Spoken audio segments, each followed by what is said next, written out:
Alrighty, and we are live. Welcome everyone. Welcome Raymmar.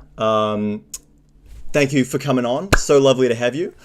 And yeah, there's a lot I want to talk to you about today. First of all, hello. How are you doing? Good. I feel like I need to put a little like I'm good. I'm No, glad that things are you good. can do that. I can't do that, Yeah. but I'm glad that you can do that.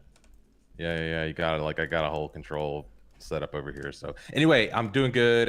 It feels good to not actually have to be controlling any of that stuff. So I'm gonna just sit back and answer questions, I think. Um, Give me 1 second. I'm getting feedback. Feed. All right. Yep, I'm back. So sorry for that rambling. Tell me a little quick intro about your role at Finsweet, what a typical day looks like for you. Tell me a little bit about that, just to start off. Yeah. So I am the chief marketing officer at Finsweet. My name is Raymmar Tirado. For those of y'all who don't know, we build effing sweet Webflow websites, but also products and services inside of the space. And my role there is mostly centered around community focused marketing, and yeah, events, lots of community stuff, some content. Obviously, we do the live streams, so it's kind of a mixed bag. We're all pretty multifaceted and multi-talented at FinSuite. So I don't know to Yeah. say like anything specific. It depends on what we're working on. If we're working on a big event, my day's a little different than if I'm prepping for a stream versus if I'm like head down planning or something like that. So I don't know. We just did a whole episode on routines. If anybody wants to know more about that, we dug deep into that. Yeah, I'll have to jump into that. Do you guys do 9 to 5, or is it just kind of like when you want to wake up, when you want to finish? Yeah, there's no 9 to 5 about it for anybody on this team. I think we're all remote, so we're global remote, and we're just whatever schedule works for people. Like we're all results driven. So like um, sometimes I start around 10 a.m. Honestly, I like my mornings. I usually exercise a little bit. I'll go for a walk. Usually don't get started till 10. But then sometimes I'll work till late, or sometimes I won't start till noon, or sometimes yeah, it varies. I don't know. Like honestly, there's not a ton of. That's why I said we did that whole episode on routines, which is like kind of a hot topic. People have pretty structured routines, I think, in this space sometimes, and then other people don't. And so we just went back and forth discussing all of that. Morning people versus creativity at night, and what's the right way, what's the wrong way. So I don't know. Yeah. Funny that this is coming up again. Yeah, I love routine stuff. I could talk about routine for hours, but that's not the topic that we're here to talk about. So, the overarching topic that I kind of wanted to talk about was building a product versus growing a studio, because you guys do both. But there's really a third big pillar that you guys do, which is community, and you guys do a hmm lot for community. So, really, Yeah. this is actually building a product, growing a studio, or kind of growing or nurturing a community. Yeah. And so, I mean, the fact that Finsweet does all of that is phenomenal. So, I mean, maybe we can start by talking about the balance between doing all of those things. How do you know when to allocate time for certain things in terms of roles? Who kind of looks over what?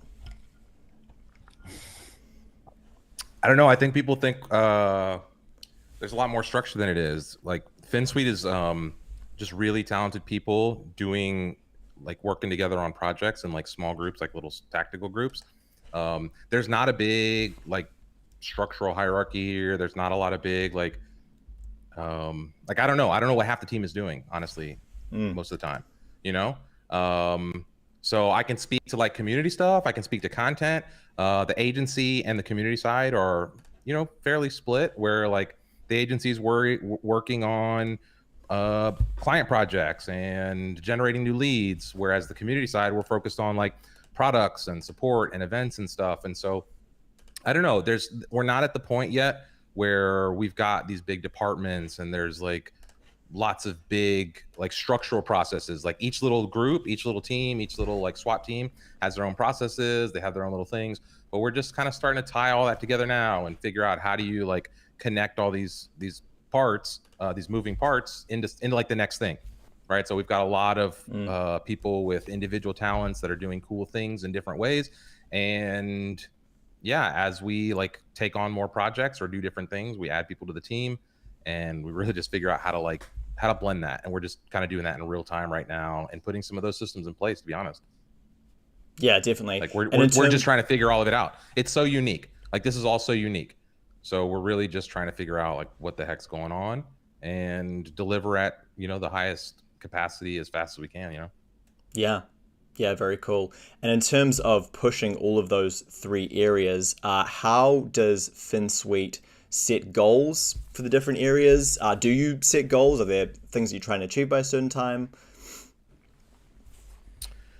We set it, yeah, it's like short-term stuff. Like we'll usually be looking 3 to 6 months out, maybe a year. Um, but honestly, things evolve in real time. So we'll like launch something, and based on how people react, we'll maybe pivot or like double down on something else that gets really strong. And so sometimes we're just following the momentum of the community and the products themselves, and we're experimenting a lot and moving fast. And um, yeah, I don't know. It's interesting times because I think the way we work in general is changing a lot. Mm. And I think we're on the cutting edge of what that remote work environment looks like.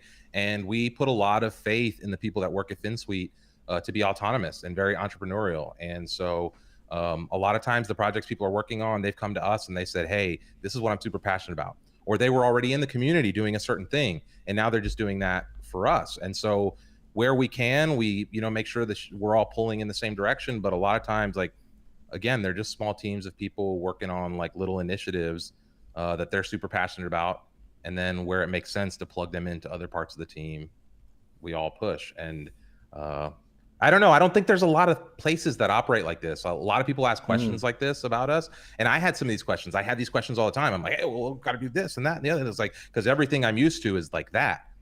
Mm. And so sometimes you got to like, sometimes I find myself a little bit like, okay, that's a little uncomfortable, but then we deliver and it works. And there's something beautiful about that like autonomy. And yeah, I don't know. It takes a step to get to fully asynchronous when it comes to working and building and doing things online. And a lot of people say that, but then they sit there and they expect the response like immediately, you know?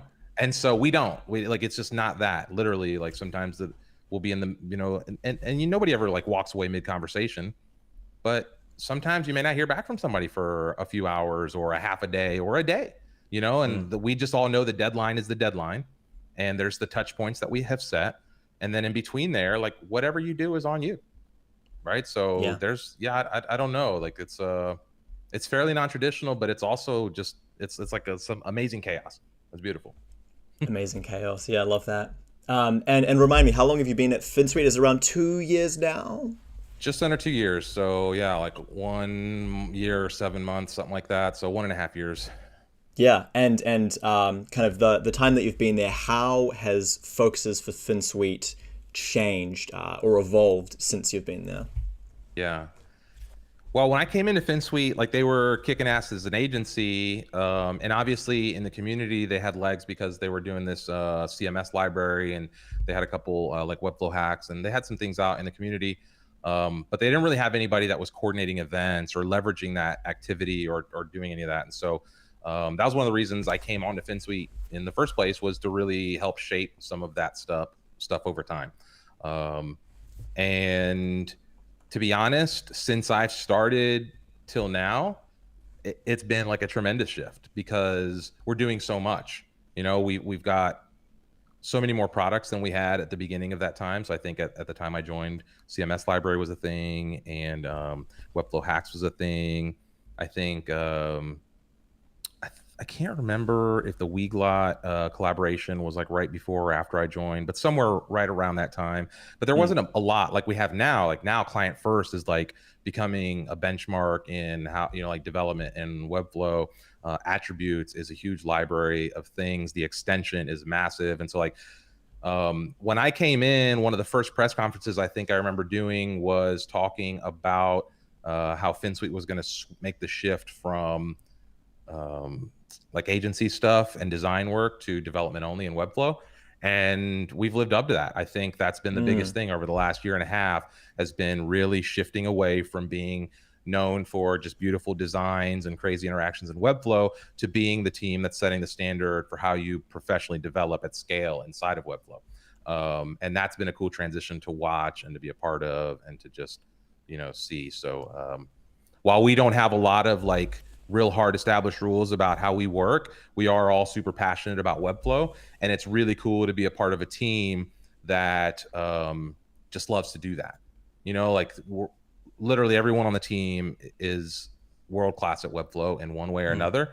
And to be in an environment where you can just bounce off ideas off of people like Kai Jolly and Alex Iglesias and Alex Dram and Sergey Stanchev and Emmanuel, like just all of these folks that are in the space, even hard shit. Like just, I could rattle off everybody on the team. Literally, I remember when I first started, I would go around and I would see work and I'd be like, oh shit, this is a cool, and I go and explore the person. I find their Webflow profile. I'm like, oh, of course they work at Finsweet. And so, yeah, when you have that kind of environment, it's just like everyone wants to do the best and coolest things possible with Webflow. And so that's just, it's like an intoxicating spirit amongst most people. And so I guess that would be the system is like, how do you use this tool to do cool shit? That's the thing that unites all of us, I guess. Yeah. Yeah, very cool. Quick shout out to Rock and Roll CEO. Good to see you here. Let me know if there's anyone else wants to drop a hello or a heyo in the chat. Would love to see it. Or any questions about Finsweet as it is, studio, product, community, everything. So in terms of kind of going into the studio side, you guys talk a lot about the studio side and also growing Webflow as a Webflow studio in your podcast. So I won't touch on this too much, but talk about when you guys transitioned to just doing development only, and you've been doing that for a year now. Is that about right? About a year, about a year and a half. Yep. Maybe like just over a year. Yep. Yeah, and how's that transition been? What's it like now? Are you able to take on a lot more projects? And in terms of the designers that you had on at the time, how did their roles change? Yeah. Honestly, not much shifted. We are getting a lot of work, like with this lead flow steady. But yeah, all the designers that were on stayed. They got involved in other roles. We're still design focused, design heavy. We're just using a lot of those design resources internally for projects and products and branding and assets and this, that, the other, that all come along with it. And so, again, we're very self-directed. And so like when that transition happened, Joe was just like, hey, what do you want to work on, people? Like some of you may want to keep working on client projects. That's cool. Some of you want to come over here and work on community stuff. That's cool too. And as long as you bring value and as long as you're delivering, again, as long as you're like advancing the cause, pick your role. What do you want to focus on? And so, I think if anything, it freed designers and the people on the team to work on the stuff they actually wanted to work on rather than like being under the thumb of some client who's like, oh, make the logo bigger, right? Or whatever the current like thing is. And so now the designers just get to like design and play and build a cool landing page for a product or whatever, And so, I don't know. Again, it's about giving people flexibility and empowering them to do things that, they do well, just under the umbrella that, like some unified umbrella. Yeah, cool. And in terms of income from the studio, is all of Finsweet paid? So also the product side paid from the actual projects from the studio? Because obviously you guys do a lot of when you say studio, products. You mean like agency, right? Sorry, agency. Okay. Use them wrong, but interchangeably when they're not. But anyway, yeah. I just wanted to be clear we were like on the same when I say studio, I think production stuff, which I do a lot of also. So I just wanted to be clear. Right now everything's funded from the agency. We just launched a paid community tier. We've got a couple big products coming out this year. There's a couple courses that we've been charging for previously, but only sell a couple dozen of those kind of things. And so we really haven't started generating a ton of revenue yet off of products and off of other things, which is where we're getting. This last year was building the base for that, building a little bit of momentum, getting our feet wet with this development only stuff and focusing a little bit more on the development side of things. And now that we're standing pretty firmly, we're going to jump into some paid products, and we got a couple cool releases over the next a few months, year, whatever it is, that are really going to help people work inside of Webflow, and we're just excited about that. And then getting into this whole side of thing, it's like we want to fully make the shift away from agency to like just products, you know. Oh yeah. Like we're not going to dump the agency. Like that's not the goal, is like get rid of the agency in any stretch. Like we're actually going to keep growing the agency, but we want to like stand up the whole product side and the community side on its own and make that be self-sufficient. Because like you said, you know, all the dollars are coming from the agency side right now, you know. Yeah. And so this big team, and we have maybe as many, if not more, people on the community side doing non-revenue generating stuff than we do on the agency side, you know. And so we're making a huge investment in this community, a huge investment in just all of this, figuring out how to like, you know, how to really just be at the front of this wave. Yep, definitely. And not to get too hung up on the numbers, but just out of curiosity, how does Finsweet think about revenue versus profit? Because again, like you're spending a lot of money just making cool stuff for the community, which is fantastic. Yeah. I think Joe has a very long-term strategy in this regard. Yeah. You know, like he sees all of this as investment. So define your time frame for profit. You know, if you're talking about like profit, you know, over the course of a year or two, like maybe it's not going to be that significant, you know, because I think a lot of what we make gets reinvested back into the business.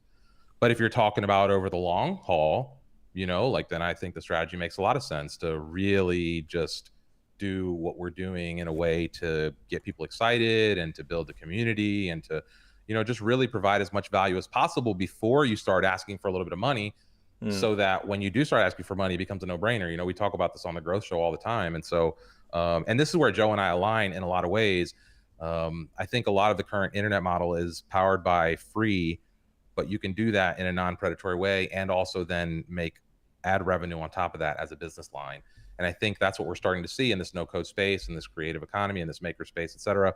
It's like, how can people make money in interesting ways by connecting people on the other sides of screens? You know, that's like that's what we're talking about here. You know, we're all remote. We're all in some random part of the world. And somehow our powers all combine by touching these keys on the other side of a screen to deliver goods, digital goods, for other people on the other side of the screens.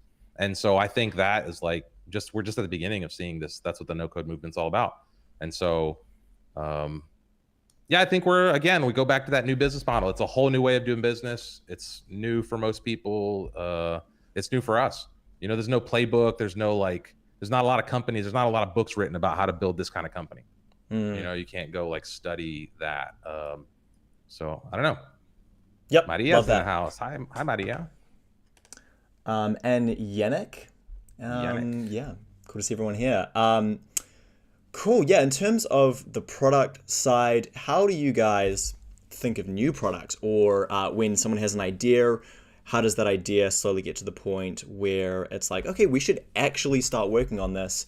And then when does it get to the point where that's the thing. There's not some big R&D department. It's like most of the people who are at Finsweet are there because they were doing something like that. And we're like, yo, that's cool. You want to come play with us? You know, like how I joined the team was I was doing cool community events, and I was doing a lot of stuff in the community, and I was, you know, like in a number of ways, meetups, online, in person, etc., and innovative events, right? So it was like about this experience, and it was something that Joe wanted to do more of at Finsweet, but that's not his real skill set, you know?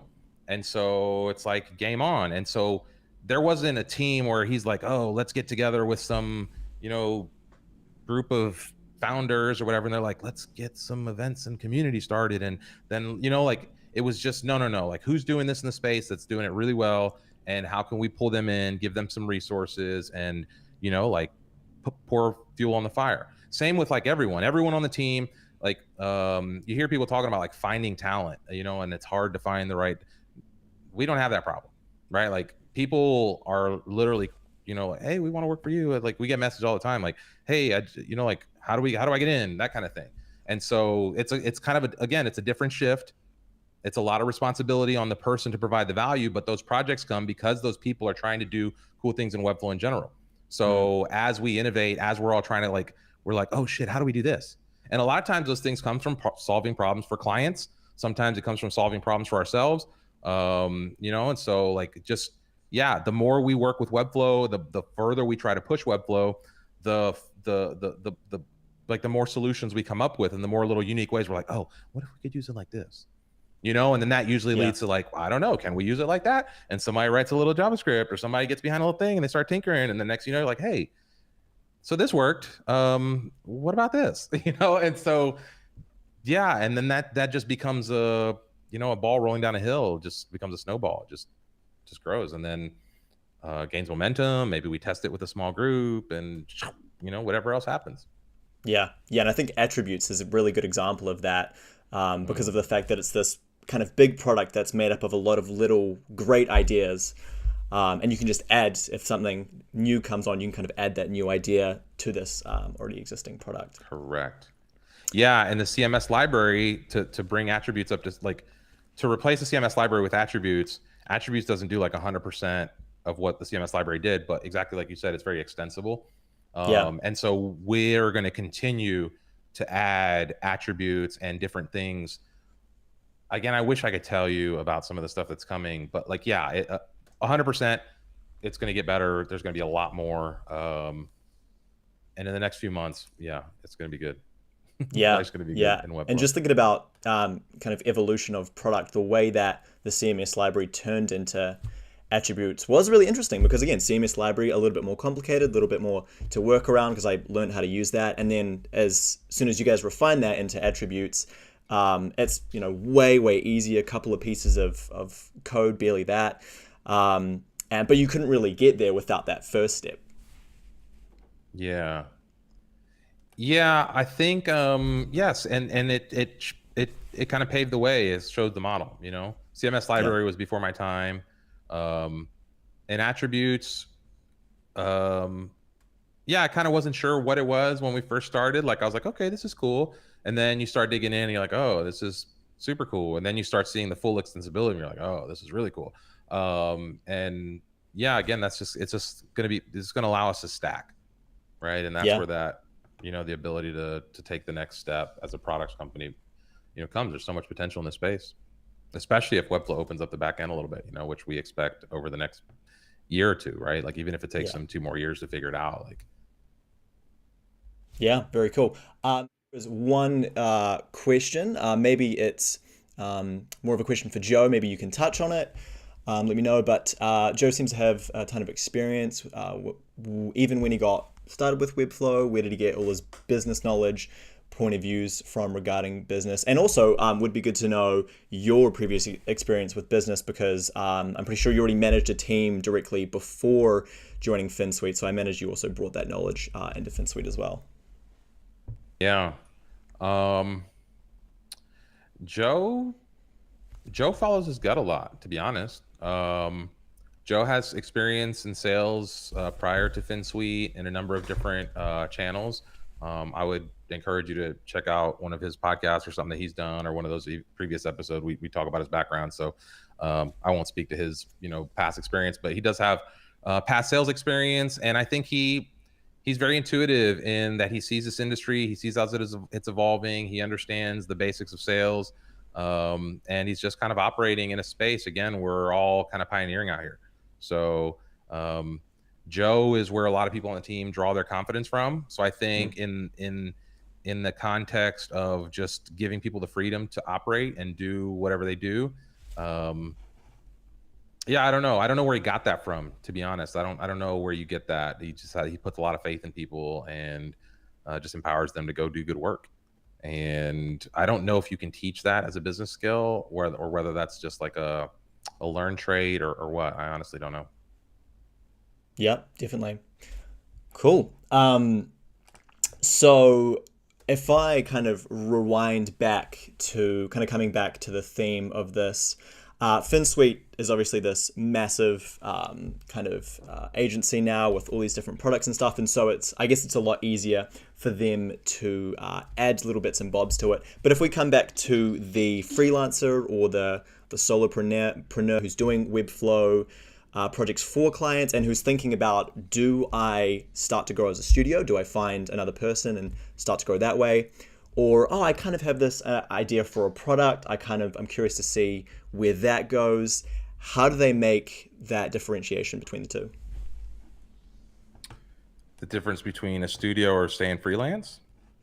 Between doing a studio, becoming a studio, or building a product like attributes like Relume library, it's like hard to build a Memberset. library like that if you haven't started playing a little, at least to do it successfully, you know?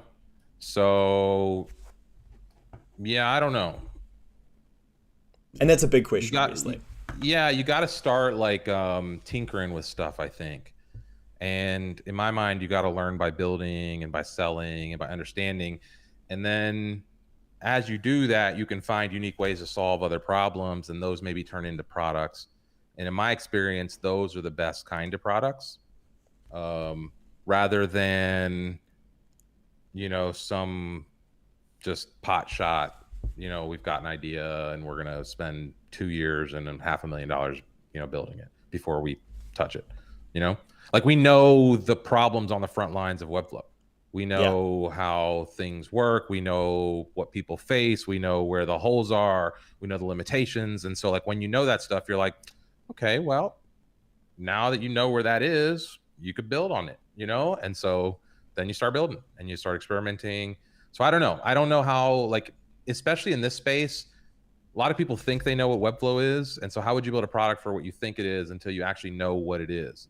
And it's so unique in that context. The API that they do have right now is fairly limited. And so I don't know, to build a product in the space, you kind of have to be in it, or just risk missing, So I don't know.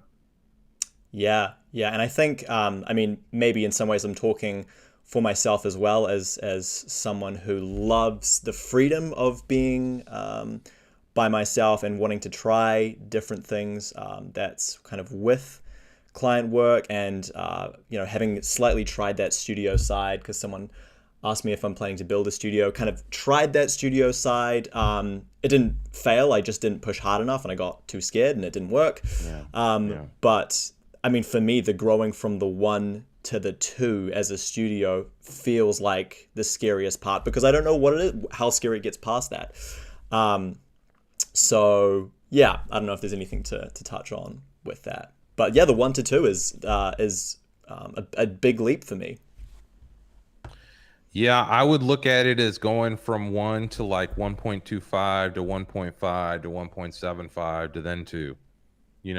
Like you almost rarely, in the case of a freelancer, unless you get a couple big projects back to back and you're just going to go head first with somebody, are going to just hire a full-time person. What's better to do is to find someone who you can collaborate with and break the gig up into small little projects and then chunk it out. So maybe you pay someone to do a little bit of design. Maybe you pay someone to do a little bit of development. Maybe you pay someone to do a little copywriting or a little custom JavaScript. And, it'd be hard to get one person that can do all those things. But maybe for, a couple bucks here and a couple bucks there and a couple bucks here, you can assemble that team. And now you can start expanding your offering. And so you don't really have to bring on that second person. You bring on a quarter of a person here, a tenth of a person here, a quarter of a person here. And next thing you know, you get to that. And then maybe you get to the point where, like, hey, quarter of a person, do you have a quarter more hours to sell me? And then you're like, hey, like, let's do more, especially if they're good. But this gives you opportunities to then try different people or experiment with different things based on the needs of the client or based on the project. And it also doesn't stick you with fixed costs.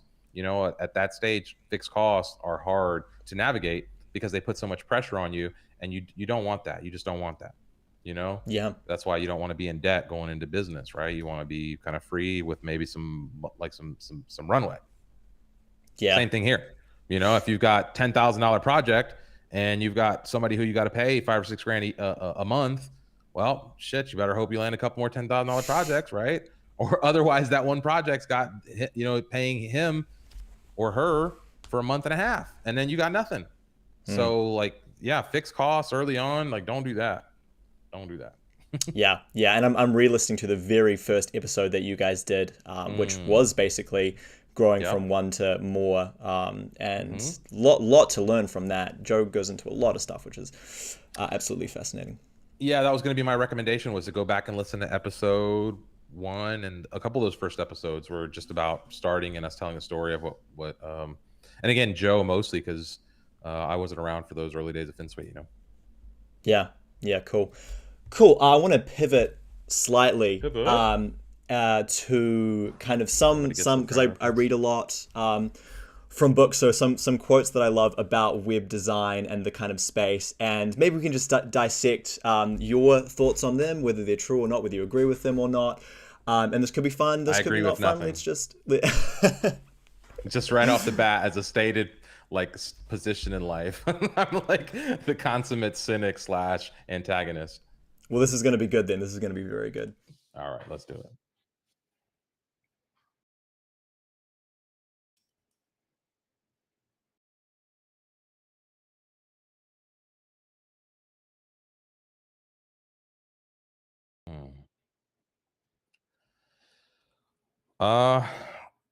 Sometimes I wish I could slap a client.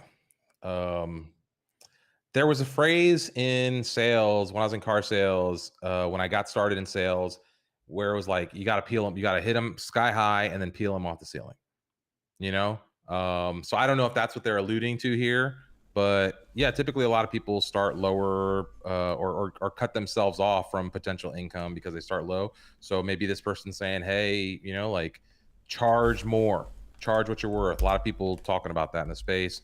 I don't know what the context of slapping the client, complain about and because they're complaining about the slap, whether the estimate wasn't high enough. I don't know. Seems like, I don't know. Yeah, sorry, I just had to fix my audio because it was broken. I think it's good now. Thank you, rock and roll. Yeah, this is one. Sorry, the question. If people missed that, is just thoughts on this, agree or disagree. This is interesting to me because, again, maybe it's because I'm just an individual, but at the point that I'm at, it feels like I have a lot of people coming to me, and so if I'm charging too low, there's a lot of opportunity that I'm missing, and so I feel like I'm not hearing no enough, and so I feel like I should be charging more and more, but then it gets to a point where it's like, this feels ridiculous to charge this price. It feels silly to be telling this client that this is how much the project costs. So hard to find a good number. I don't think that anymore, man. It's been a fucking tough battle. Like, people should pay me lots more money for the shit I know. Like, I don't take that for granted anymore. I look around and I see work, like what people are doing, and I see some output, and I see what people do and like what they charge. I'm like, fuck you. If you're charging that, you can charge whatever you want, and to each their own. Like, I don't hate on anybody's game for getting their, like, as long as you're not lying or stealing or cheating people pay what they're going to pay, like, nobody ever got mad for buying a Ferrari, right? Like, I can't buy a Ferrari. I'm not trying to drive a Ferrari. The motherfuckers that sell Ferraris don't drive Ferraris, but they're going to look, if you walk in with a pocket full of cash, like, they're going to sell you a Ferrari. They don't give a shit. Right. Yeah. So there's always going to be businesses that sell Ferraris, and then the same thing is going to be right next door at the, like, the little Nissan shop. You get your little Nissan Sentra for like 15 grand, different strokes. Like, people want to buy different things and people want to sell different things, and the market will adapt always. Yeah. Cool. Love that. All right, next one, if it moves on to the next one, and it does. All right, this is from Rework. If no one's upset by what you're saying, you're probably not pushing hard enough, and you're probably boring too. Yeah, I agree 100% with that. Piss people off. Don't be scared to piss people off. Especially if you know what you're talking about. Don't just be pissing people off for pissing people off's sake, because that's not fun. But if you know what you're talking about, then you should be confident, and you should, like, stand up for it. The world needs more people that are convicted and willing to stand up for what they believe in.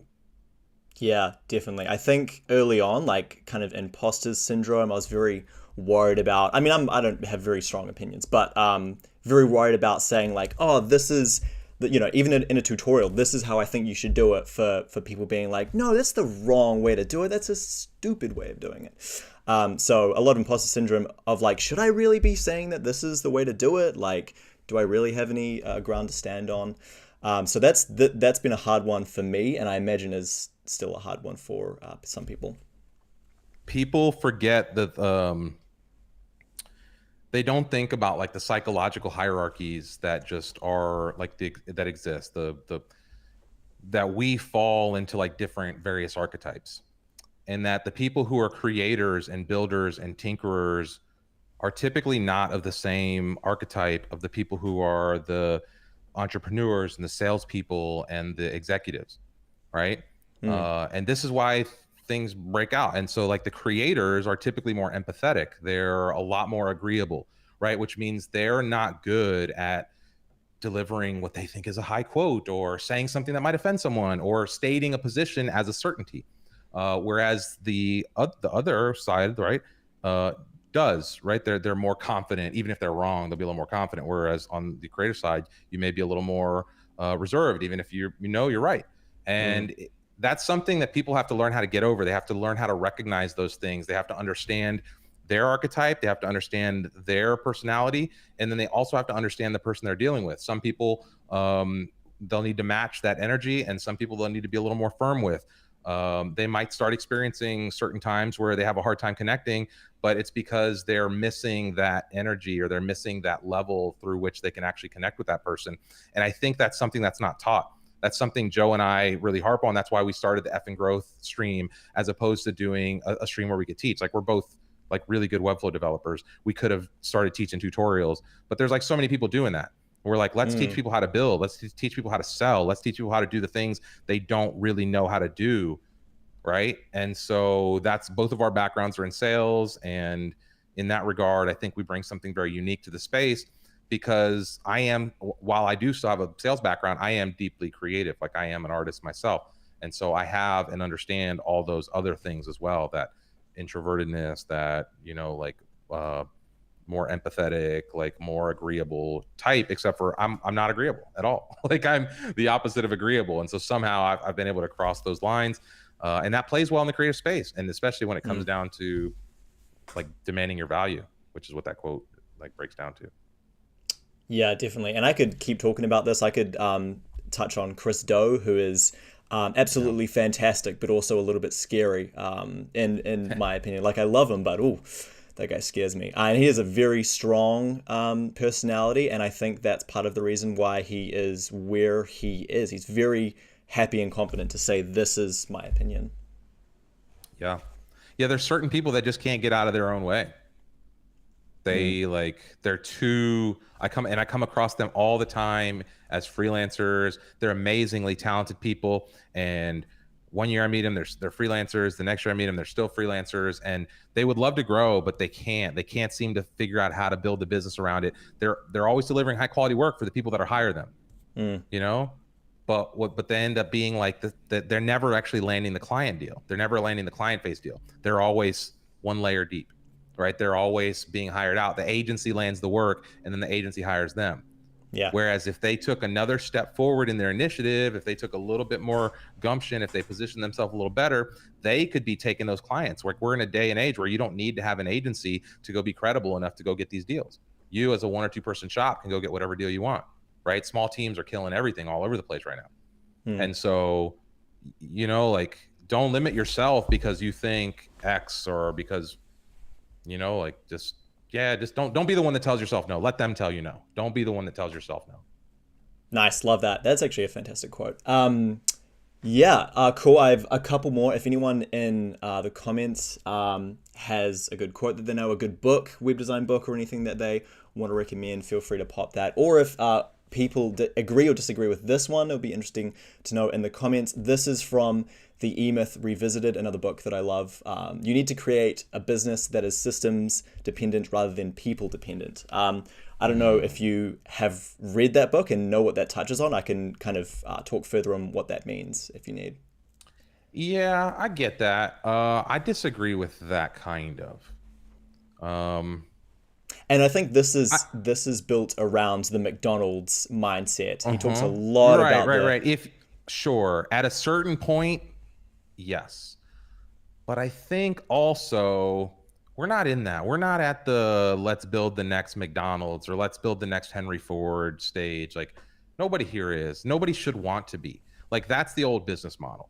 That's the we build the thing, you're a commodity, sell your time to us for a fixed cost of some hourly rate, your disposable labor, and we could just run you through and you're replaceable tomorrow. I would fuck that model, like 100% fuck that model. I would much rather build a model that takes the person's individual creative skill set and says, how are you unique and what value can you bring to our organization? And how can we connect you with other people who will make what you do better? And by doing so makes them better too.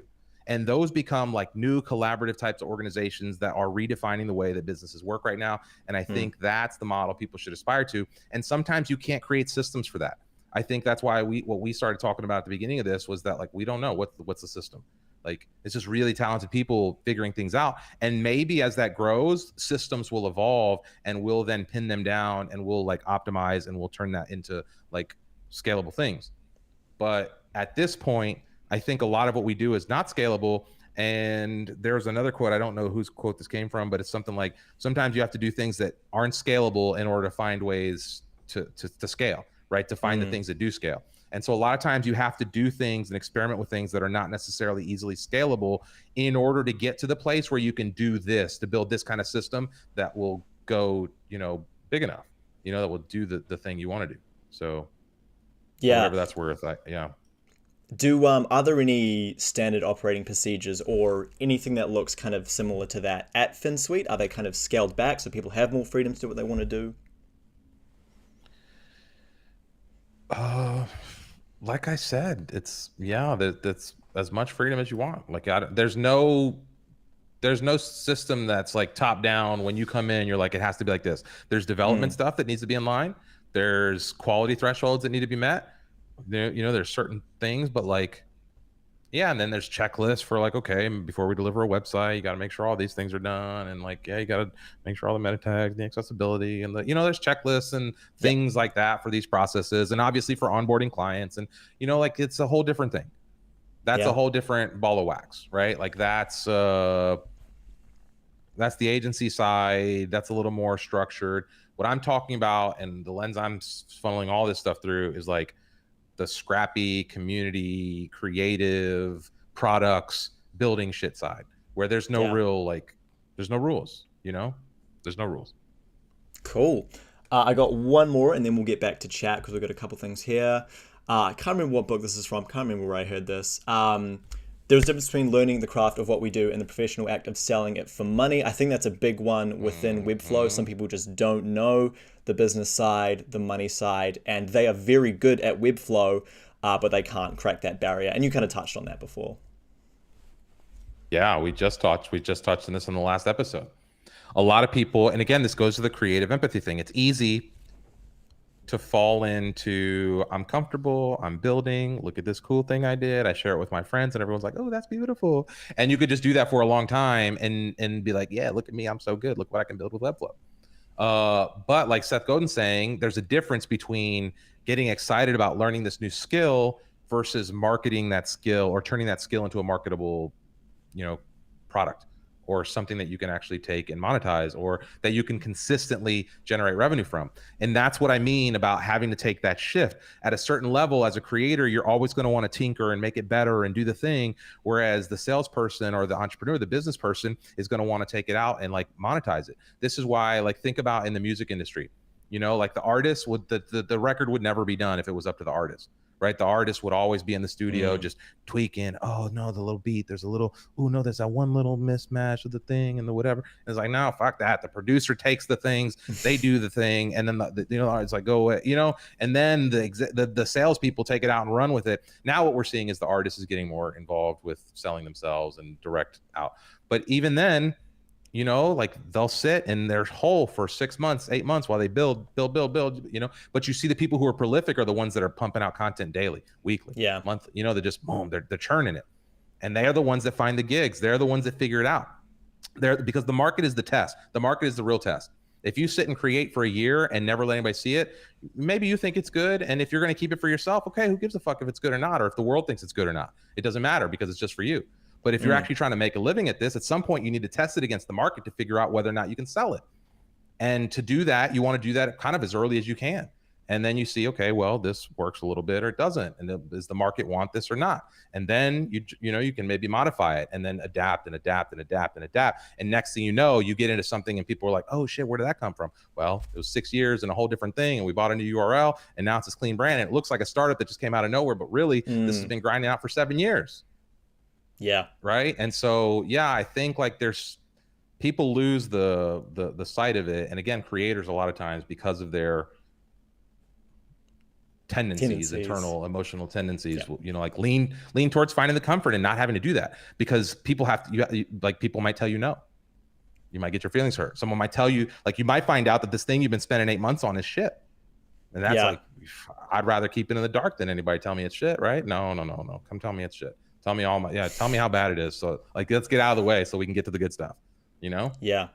This reminds me of this study that I heard from somewhere, probably on some podcast or something, where they had two groups of people who were making pots, and one of them, they got them to make a pot every day for 100 days. One of them, they just got them to make one pot for that 100 days, and they told them to make it the best pot possible. You know what this is. And then at the end of it, they took it to some people and said, who made the best pots? And obviously it was the people from the group that just made one every day. Yeah. And that's a perfect summary of that, I think. Yeah, 100%. I think that's the spirit of no code, right? Like that's literally the spirit, is of being able to iterate quickly, to get over that translation layer between design and development. You know, no code is now allowing us to become better translators to the technical layer of things. It's not fully there yet, but it's getting closer. And yeah, it just goes back to your point. Nice. One more thing on Seth Godin, because I love Seth Godin. He has the way that he thinks that people should think about SEO and building a brand, or I mean SEO specifically, is he says that you shouldn't be writing content and stuff that tries to figure out the algorithm to get to the top. He says the way to do SEO is to have people search for your brand, and then you're always number one. And I always think about that when I'm making content. Like, yes, I can try and kind of trick the algorithms, figure out the best ways of getting to the top. But if people are searching for Nikolai Bain, if people are searching for Finsweet, you're going to be at the top. Yeah. Yeah. The days of tricking the algorithms are over, man. Algorithms are going to be smarter than us pretty soon. So I think you just have to, you have to create stuff people want. And I think that's the core of what you were saying. If you become the thing people want, if you create the thing people want, people will inherently find it, and then they'll share it. And then ideally, the search algorithms are getting better at identifying what people want and surfacing that. Now, that's not always the case, because incentives are skewed and advertising, and that's a whole nother episode. But, like in a perfect world, there's like a discovery engine where the quality gets, rises to the top. And that's what you want to do. You want to focus on the quality. And sometimes it takes a while to build. A little moment of virality can't hurt. But there's no real shortcuts. Sometimes there's luck, but there's and usually my favorite definition of luck is when preparation meets opportunity. So a lot of times what people see as luck is not really luck. It's, setting themselves up for opportunity, and then being ready to take advantage of that opportunity when it finally presents itself, which goes back to the making the pot 100 days in a row. Because at some point in that 100 days, you're like, oh shit, the pot, it's way better if you do it this way. Look, let me show you. Yeah. Whereas the other person's just like, oh, let me just add this embellishment here. Let me paint another color. And there's whatever, fucking pot cracks the first time you set it down. Love that. Cool. All right. Chat. We're going to jump back into chat. Oh, Connor's here. So we got a question, and then we got another great quote. So Nicola asks, if tomorrow you had to start from scratch and you can only choose one method to find customers, what would it be? Damn. I would probably spend some time in the lab coming up with something just hot. And I would just find a way to just burst back onto the scene in some creative way. I mean, are we talking about the same industry? Or are we talking about a different industry? Start from scratch. Let's talk the same industry. Okay, same industry. Yeah, I don't know. That's a tough question. I would jump back into the community. I would do something. I'd host some kind of event. I'd start some kind of meetup or some kind of group at scale and really try to make a splash with that. Like just find unique ways to start. Again, there's no shortcuts in that. If I lost everything, I had to start from scratch with like no clients, no relationships. Like, I don't know, man. That's fuck that. I don't want to do that. I don't want to ask that question. If I had to go back, like if what the root of the question is where do I start? If I'm just getting started, plug into the community, find a unique thing, find a unique channel to stand out, do something like this, invite people to interviews. Depends on your timeline for what you got to generate revenue, but yeah, I don't know, do great work and find ways to get people to see it. Totally. You know a lot more than me, but if I were to touch on this, because I'm just not an outreach guy. I did outreach for Connor Finlayson, and that's how we started talking, but no other clients that I have I can attribute to outreach, because I just don't like outreach. I much prefer, like you said, building cool stuff, and also talking to the community and making them eventually find you, which is a little bit more of a longer game, but I just personally don't love outreach. It's the only game in this space. Nobody in this space is like, there are no like call centers for fucking websites. Like people just aren't taking a call. Hello, yes, I'd like to talk. What? No, the car warranty. Okay, maybe they get some schmuck once in a while. Like, okay, car warranty. Shit, I don't know. My car might break down. But nobody ever answered a phone call and was like, yo, website? Tell me more about this Flow Webby platform. That, like, no, nobody gives a fuck. Nobody's answering that call, and even the emails, like, okay, maybe again, what are we talking about? Like fractions of percents of conversions on these emails? Like, no, thank you. Like, I definitely wouldn't start there. Yeah, and again, I'm really eating my words here, because I did email Connor, and it's because I, watched a bunch of tutorials on these strategies for outreach, and so I looked on Unicorn Factory, and I thought like, oh, this and this could be improved, and I sent him an email saying this is how I would improve it, and we started working together. So really bad example. I'm really eating my words here, but now I'm not saying you can't get a hold of people. You weren't trying to sell Connor anything. You weren't trying to sell Connor a web redesign, or did you? Did you redesign his website? Did he hire you to redesign his website? Was that he did hire me, but I think I reached out just to say that this could be improved. I don't think I said straight away work with me, and he will probably remind me if that's true or not. But I think it was a very soft sell, if even a sell. But well, and I'm not saying that there aren't opportunities to reach out to people in creative ways, because I promise you didn't reach out to Connor and say, like, and I don't know anything about the conversation other than what you just told me, and say, hey, I'd like to sell you a new website. Hey, my name's, like Nikolai, and I'm over here with web services, and we create beautiful websites. Are you interested in talking to me about overhauling your brand online?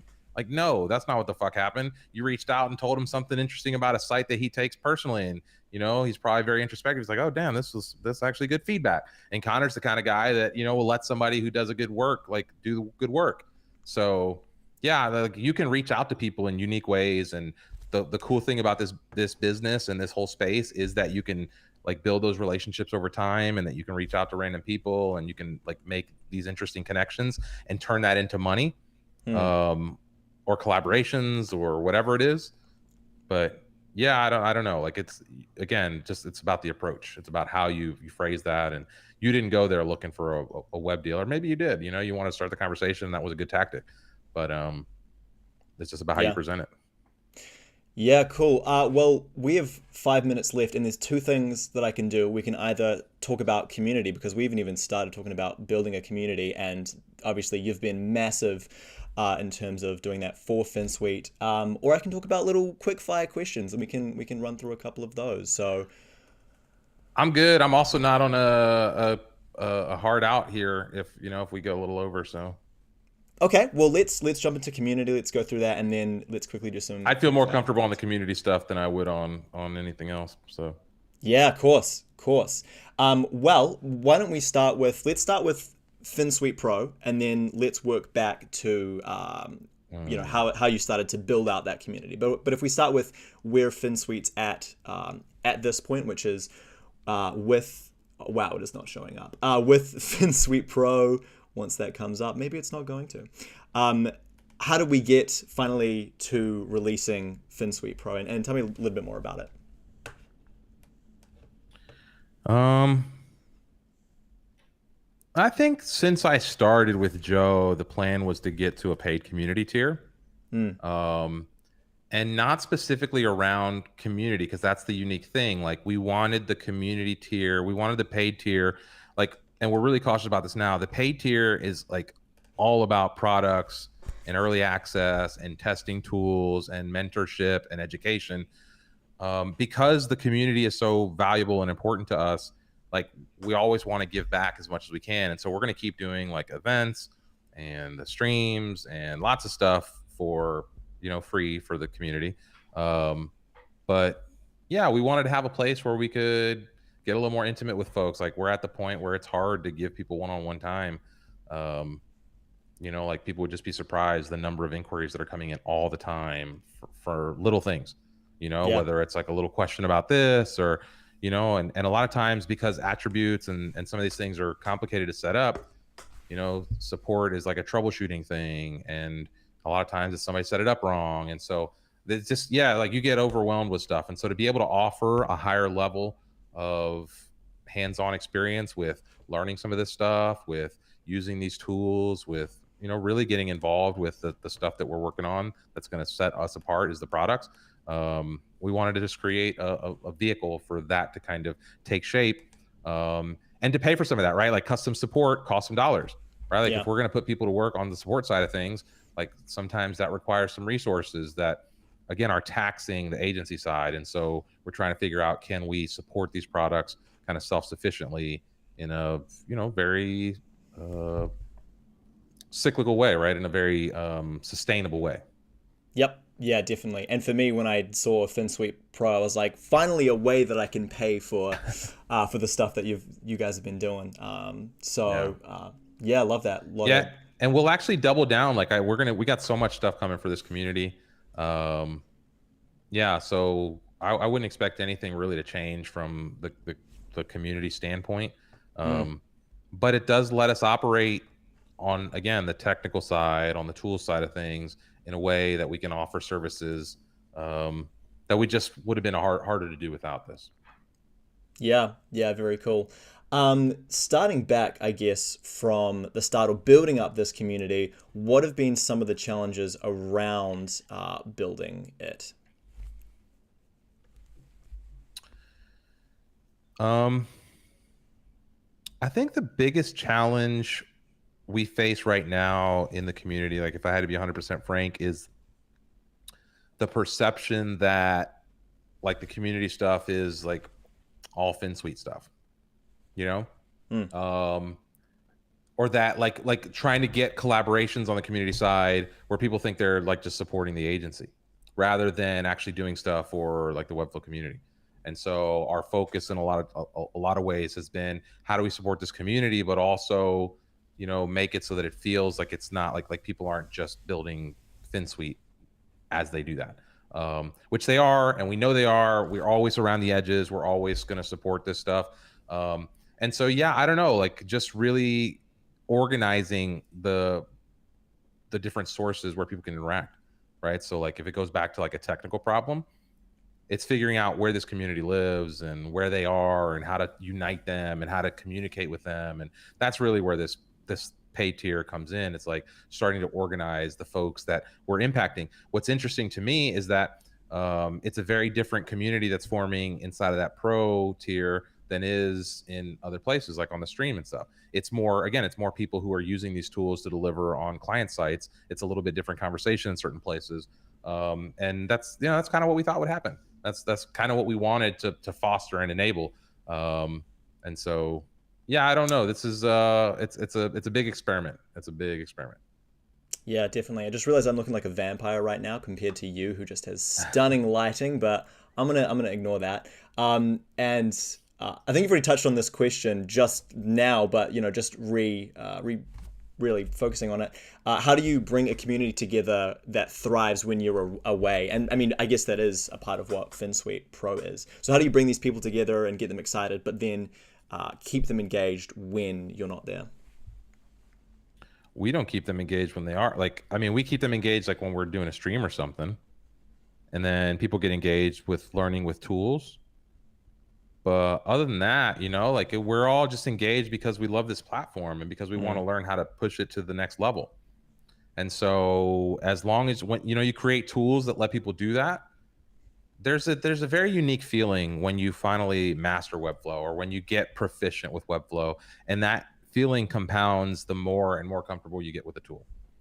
And once you get to a certain level, you start hitting some barriers where you're just like, damn, I wish I could just do a little bit more.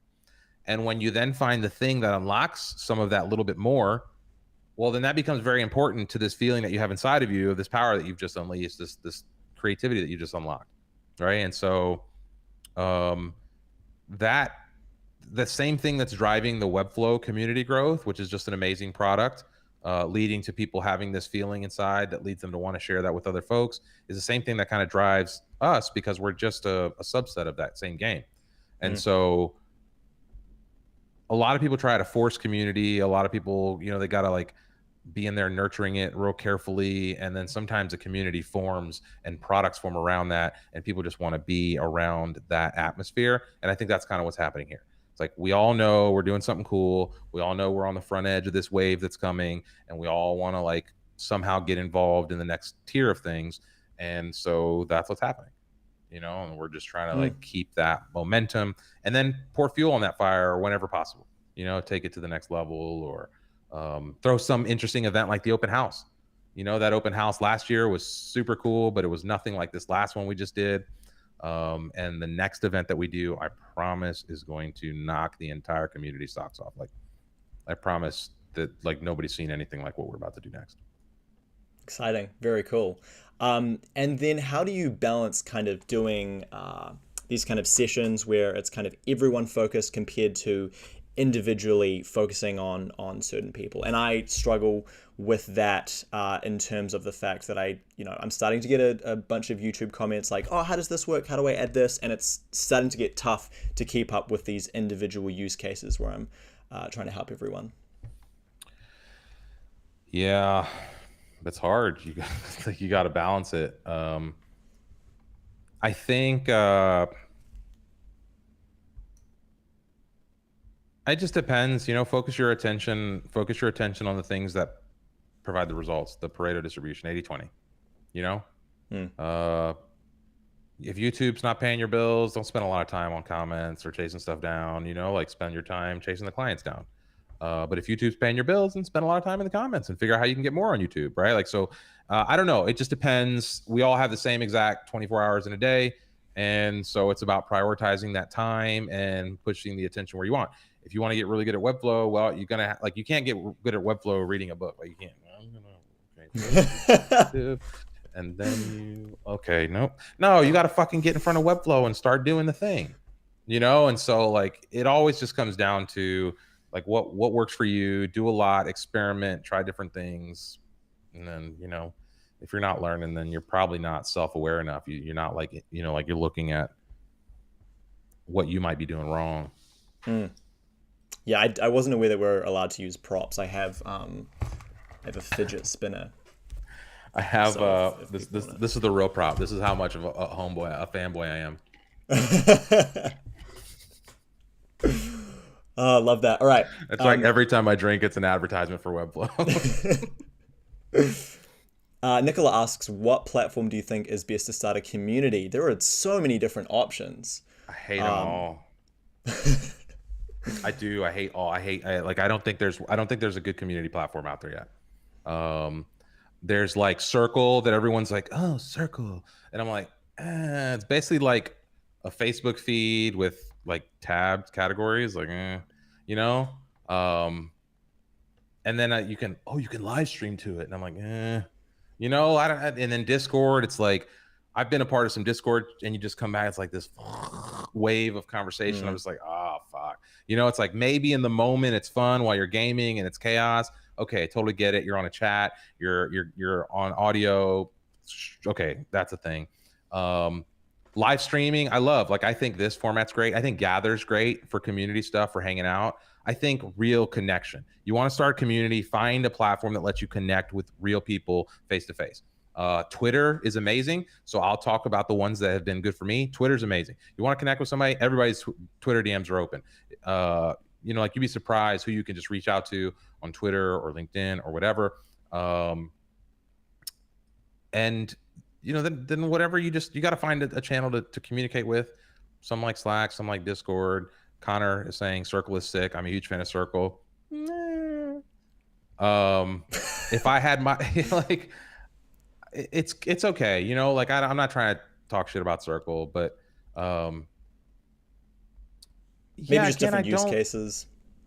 No, I just think like in 2 or 3 years we'll have a good community tool. Community just started, man. Like social media, the first iteration of social media is fucking Facebook, and we're still reeling from the impacts of that.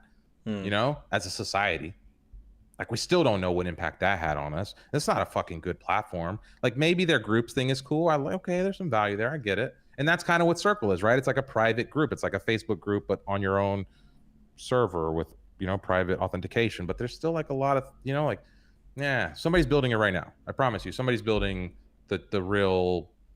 Like there's like things like Mighty Networks, and there's other things that like pop up and have come up, but I don't think anybody's figured it out yet, to be honest. Yeah, definitely. One other big question about community, and this is a big one for me as well.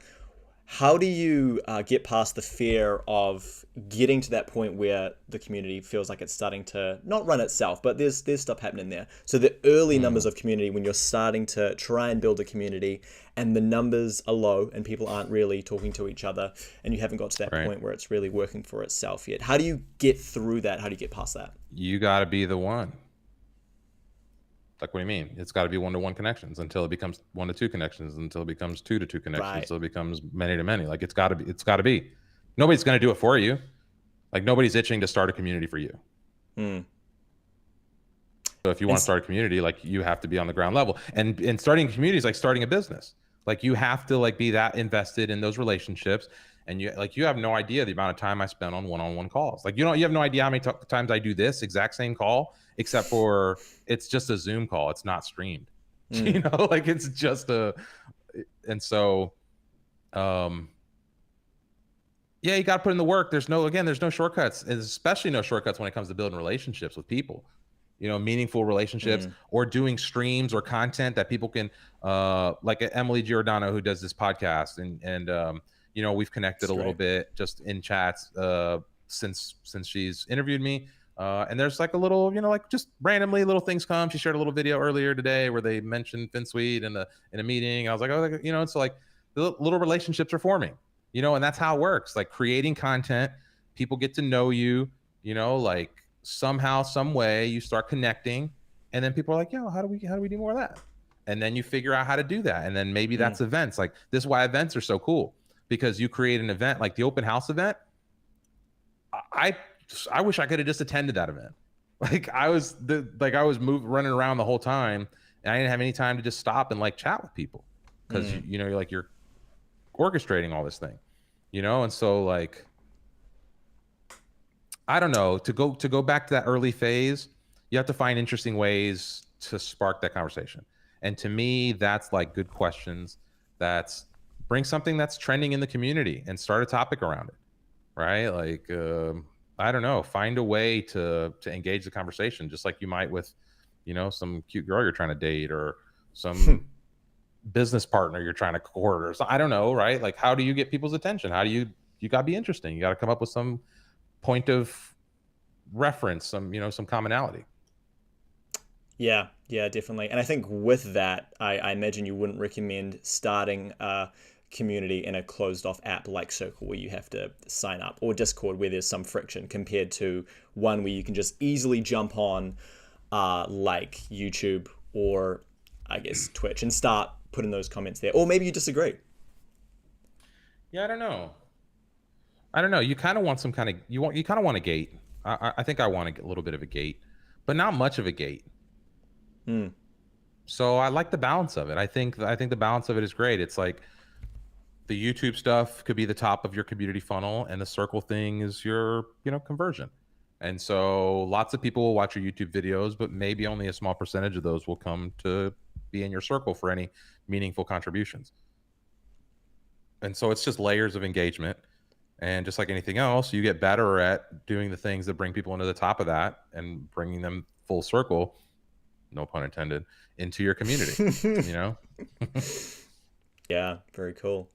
Nice. Okay, well, I imagine we could talk a lot about community, but I don't want to take up too much of your time, and I want to get through some quick fire questions to end things off. I don't know if you have, I don't have a graphic for it because I didn't think that far ahead, but I don't know if you have a sound effect to that you can hit For to what? transition, and maybe I'll change my camera so that it's different. You'd be I like, don't know. "Oh, I don't know if I have. this is not working. I really didn't think of this. Didn't think this through properly." Just to switch it up. All right. Well, we're now into quick rounds. My iPhone is on a tripod. Time for Perfect. quick round. Time for quick rounds. All right. Number one, how do you take your coffee? Latte, mocha. I don't drink coffee. Ah. I literally don't drink coffee at all. I reckon we could probably even talk a decent amount about that. But why don't you drink coffee? I never really pinned it down. The best I could come up with was like I was traumatized by it as a child because my dad would always like make his cappuccino real early in the morning, and so I'd wake up at like 6 in the morning to his, and maybe I just like started to despise the smell and sound of that. Like that's literally the only thing I could come. But I have no interest in coffee. I hate how it smells. I don't want to taste it. I don't want to like I don't want it in my beer. Like now they're putting coffee in beers. I'm like, fuck off with that shit. So yeah, like, and I don't drink tea either. I don't really drink any warm drinks. I like bubbly waters. So like I always got my little aha waters or my little sparkling waters over here. So every time you see me drink my cup, there's usually some like, some kind of sparkling water in there. Right, so you're drinking sparkling water right now. I immediately think that you're drinking coffee because that's all I do all of the time. I literally just refilled, and I have there's almost always like a can or two. I have a grape, and then this one's orange and grapefruit. So those are like my drinks of choice. And then I have a fridge like in my living room that's like a little mini fridge with one of those little glass front like startup fridges because I used to have a little studio and I always thought like you couldn't have a studio where people would come without like a little drink fridge because you're not cool. If you're not cool if you don't have it. So now I don't have a studio, so I have like this awkward little drink fridge in the side of my living room, and it's just full of every kind of flavor that you might like. Love it. My next one is what do you have on your desk? But I don't want this to be a super long. If this is a long list, we don't need to get into all of it. But what's the unique things? What do you use day to day that you have on your desk? So I have like a multi-computer setup actually that I work off of for the streaming. I have like a streaming PC, and then I have a MacBook that also feeds into that PC. My favorite tool is probably my Rodecaster, which is like my audio. Thank you.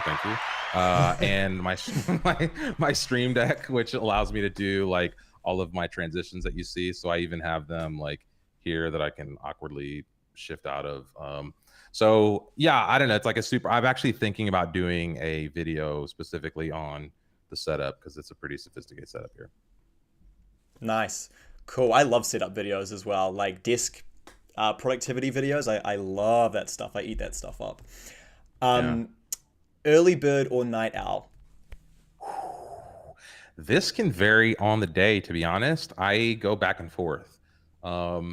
I am going through a early bird phase right now, where I'm usually, and it's not super early. I'm like early for me is like 7:38. So yeah, whatever that's worth. But I'm also a night owl. I love the night. I often will be up till 1 in the morning, 1 later in the morning, and then still be up at 7:30, 8 o'clock. Maybe earlier sometimes. So yeah, what is it? Stay up late, wake up early, change the world. Heard that quote one time and stuck with me. Cool.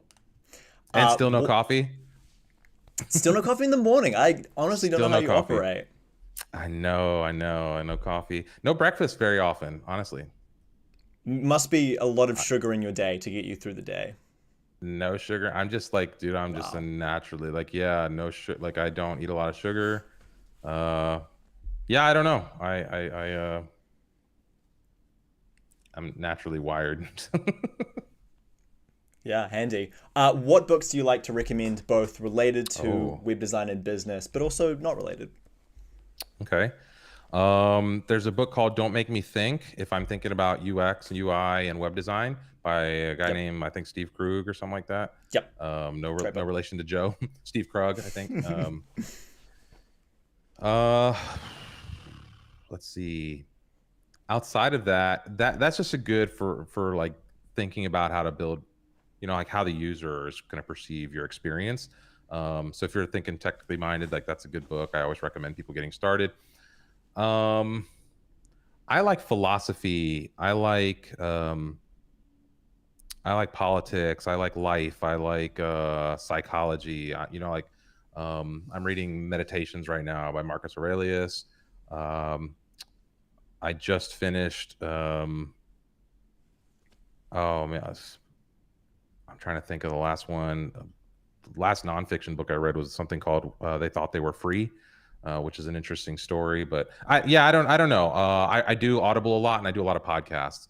So it just depends on what you're trying to do. If it's fiction, nonfiction, like life philosophy. Nice. Do you have a favorite author-ish, looking at kind of nonfiction business side or around that realm, or philosophy?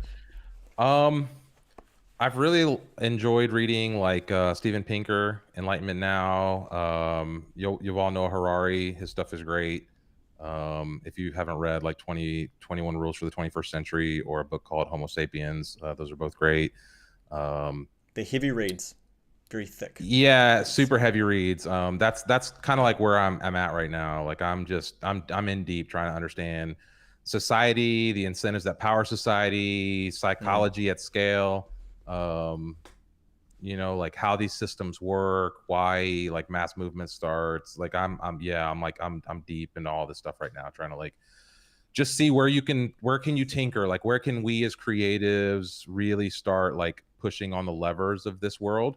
And I think it's time, like like we forget we the people, we're like the foundation, like, and I guess that's a US reference for independence, but um like we forget how much power we have as the individuals in this world. And a lot of times we look at these big systems and organizations and entities and institutions, and we think like that's the benchmark for how the rules should be. No, that's how somebody built the benchmarks and the rules. And I think we're at a time where like it's time to question and challenge some of those things. And I think it's incumbent on us as creators to figure out how we can take responsibility for the things that plague us, like information distribution at scale, the incentive structures that power online advertising and media. And so I really think that as creatives and tinkerers, like we have to start figuring out how you can push on these levers in ways that like upset the status quo in order to accomplish different goals, in order to change some of these things. Um, and so yeah, like I'm lost in books and things that kind of help me see and shape and operate inside of that bubble that I'm when I talked about community apps and stuff earlier, like we're tinkering with stuff. I'm tinkering with stuff. Mm. So that's why I said I don't think the right thing exists yet, because we're, like we're building something that we think is completely different. Cool. Very cool. Maria says it's 2:15 here, which I think saying in the middle of the night. So wow. Glad Grace to in have the you here. house. Yeah. So I have one more quick fire. If anyone has any quick fire questions or something quick that they want to ask, feel free to drop that in chat. This is a big one. You can answer it any way you want. What does success look like to you? And more Mm. talking personal than business, just kind of individual. 100% autonomy. Like that's Yeah, it. me too, Freedom. actually. Like, So important. yeah, I think money's been the only thing in my life that's ever told me no.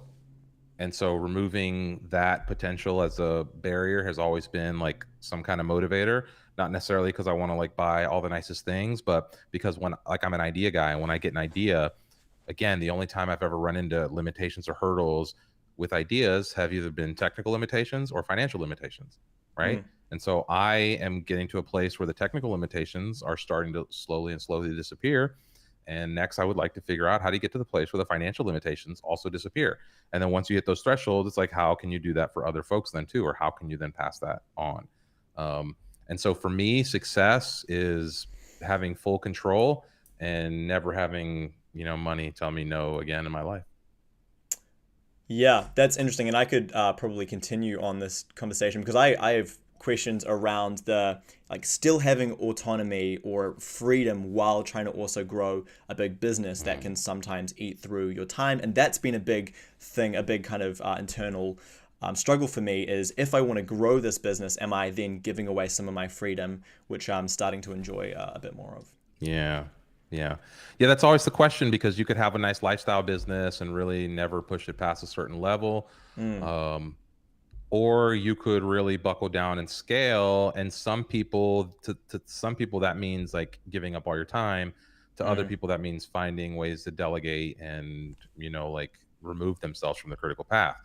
Um, I forget what the initial pretext of that was, but Yeah, I mean, it's just in terms of still feeling that autonomy and freedom while also trying to grow a business that can be quite time consuming. I don't know what that yeah, balance yeah, looks yeah. like. Yeah, and sometimes you can't. Sometimes you have to it. And it depends on how hard you want to go or what you're trying to do. If you're just trying to get to a certain level, maybe you could do that and still have a lot of the freedom. Um, I felt, like I was on a 5 month road trip and I felt like I wasn't as productive while I was on the road as I have been in the last couple Mm, months while I've been back in like a fixed location and, at a desk and not having to like set up and tear down every, whatever. um so I don't know, like it's that personal balance. Some people get hungry mm, and want to go hard, and especially while you're young and maybe don't have a lot of obligations, you want to give it everything. As you get older, priorities change a little bit, so maybe that impacts your decision making. um for me, there's just this unending desire to like just leave a stamp, and so like I like my freedom. I like to travel, but I really like to just like do things also and execute on projects. mm. Um, so I don't know. I think each person's got to find the balance for them. And I'm 38 years old, and I'm just figuring shit out. Like most of my life's been a shit show, to be honest. So, Well, cool. I mean, not cool, but um, no good. offense taken. As in, good to talk about. This kind of conversation Yeah. is always enriching for me. So this is good. Well, this has been extremely enjoyable. It's been fantastic to have you on. I have to go buy myself a ring light because I look like a tomato. And I actually only do tutorial videos, when it's raining because when it's too sunny, the lighting is terrible. Anyway, not important. It has been fantastic to have you on. Thank you so much. Yeah, of course. My pleasure. I appreciate the opportunity. Yeah, thank you everyone for tuning in. Everyone have a good day, have a good night, get some sleep, get some coffee, and we'll see you later. Yeah. Okay. Take care, everyone.